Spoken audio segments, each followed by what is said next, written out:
20, 30, 40 বা 50 টাকার মধ্যেই এই সোফাটা বাজার থেকে কিনে নিয়ে আসা যেত। আমি না কিনে নিজের হাতেই বানিয়ে ফেলেছি।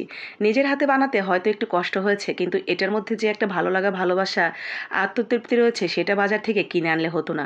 আর এই জিনিসটা নিজে বানানোর পরে এটা যতদিন টিকবে, বাজার থেকে কিনে আনলে সেটা কিন্তু এতদিন টিকবে না।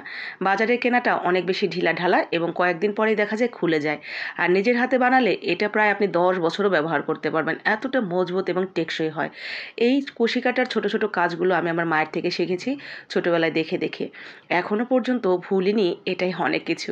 কারণ এখন আমার কাজের চাপ অনেক বেশি, অনলাইনে কাজ করি, ছোটোখাটো ভিডিও আপলোড করি, সেগুলো এডিট করা, এছাড়াও বাচ্চাদেরকে স্কুলে নিয়ে যাওয়া নিয়ে আসা, তাদের লেখাপড়া, তাদের ব্যক্তিগত কাজ করে আমার নিজেকে ব্যক্তিগতভাবে সময় দেওয়ার মতো কোনো সময় থাকে না। এই কাজগুলো আমি অনেকটা শখের বশেই করি। রান্নাবান্নার ফাঁকে ফাঁকে যতটুকু টাইম থাকে, যে রান্নাটা এখন চলছে এই ফাঁকে আমি একটু করে নিই। তো এই ফাঁকে ফাঁকে করতে করতে একটা সময় হয়ে যায়। তো এই তো হয়ে গেছে, কেমন হলো জানাবেন কিন্তু, আর কে কে পারেন এটা।